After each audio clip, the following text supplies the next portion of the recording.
Good evening, dear students. Today, dated on 27th April 2020, we will start Unit 3 of Business Study. The name of the unit is Business Environment. ठीक है, business के बारे में सबको पता है क्या होता है. तो बिजनेस में हम प्रोडक्शन और trading of goods and services on regular basis करते हैं. इन्वायरमेंट का मीनिंग होता है सराउंडिंग. बिजनेस की सराउंडिंग जो बिजनेस को कंटिन्यूसली अफेक्ट करती रहती है, लेकिन जिसके ऊपर बिजनेस का कंट्रोल नहीं होता है, तो उसे हम बिजनेस एनवायरनमेंट कहते हैं. क्योंकि ये चैप्टर हमारी डे टू डे लाइफ से रिलेटेड है, तो इसलिए आप इसको थोड़ा सा अपनी डे टू डे लाइफ से ही रिलेट करके लर्न कर सकते हैं. तो सबसे पहले हम इसमें सिलेबस में देखेंगे क्या क्या आ रहा है, हमें इस यूनिट में पढ़ना क्या क्या है. तो फर्स्ट पॉइंट पे बिजनेस इन्वायरमेंट का हम कंसेप्ट पढ़ेंगे, मीन्स क्या होता है ये और इसकी इम्पोर्टेंस क्या होती है. बिजनेस इन्वायरमेंट की स्टडी कोई भी बिजनेस स्टार्ट करने से पहले करता है, तो उसको क्या क्या फ़ायदे मिलते हैं, या फिर जो एग्जिस्टिंग बिजनेसमैन हैं अगर वो बिजनेस इन्वायरमेंट की स्टडी करते हैं तो उनको क्या फ़ायदा मिलता है, वो हम पढ़ेंगे. इसके बाद हम करेंगे dimensions of business, means business में कौन कौन सी फोर्सेस इंक्लूड होती है, क्या क्या बिजनेस के क्या क्या बिजनेस इन्वायरमेंट के कौन कौन से पार्ट हैं. ठीक है, तो देयर आर 5 फोर्सेस और 5 डायमेंशंस और element of a business: economic, social, technological, political and legal. तो यही हमारे पांचों मिलकर के बिजनेस इन्वायरमेंट कॉन्स्टिट्यूट करती हैं. ठीक है, इनको हम डिटेल में आगे पढ़ेंगे. Then will do demonetisation, concept and features. तो ये हमने डीमोनेटाइजेशन के बारे में हमें पहले पता है, 11th में पढ़ा था और ये हमारी रियल लाइफ में हो चुका है.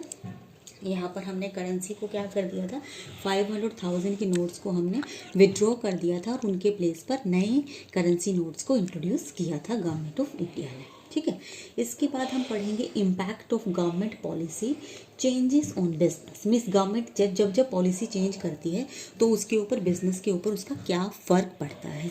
पर इसका रेफरेंस हम LPG पॉलिसीज़ जो 1991 में न्यू इकोनॉमिक पॉलिसी आई थी, वहाँ पर लिबरलाइजेशन, प्राइवेटाइजेशन और ग्लोबलाइजेशन ने बिजनेस को किस तरह से इम्पैक्ट किया था वो हम पढ़ेंगे. So this is all about the syllabus of unit 3 of business studies. So after going through the syllabus, first of all we are going to start from the concept of business environment. क्या होता है?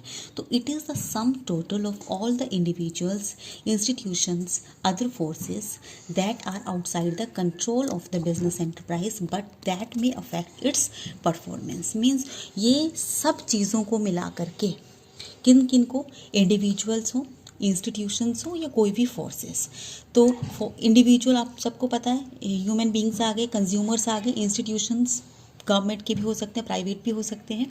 Forces हमारी मैं आगे explain करूँगी क्या होती हैं. तो उन फोर्सेस को मिला करके, ठीक है, मिला करके बिजनेस इन्वायरमेंट बनता है जो कि बिजनेस के कंट्रोल में नहीं होता, बिजनेस के कंट्रोल के बाहर होता है और बिजनेस को कंटिन्यूसली उसकी परफॉर्मेंस को इम्पैक्ट करता रहता है. ठीक है, अब इसका एग्जांपल देखिए.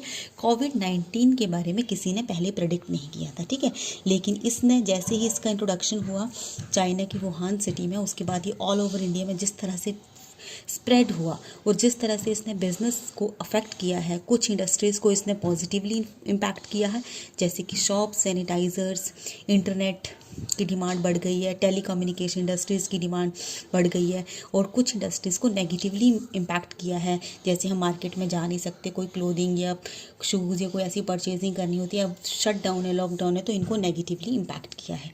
रेस्टोरेंट्स, होटल्स, टूरिज़्म इंडस्ट्री, ये सारी की सारी इंडस्ट्रीज़ सीवियरली अफेक्ट हुई हैं. तो ये हमारा बिजनेस इन्वायरमेंट का एग्जाम्पल है.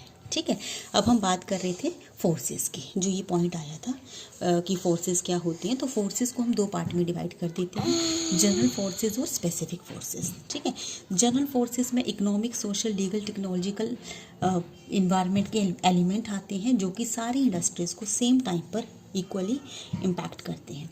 स्पेसिफिक फोर्सेस में individual, consumer, competitors, courts etcetera आते हैं जो इंडिविजुअल इंडस्ट्री को इमीडिएटली और डायरेक्टली इम्पैक्ट करते हैं. ठीक है,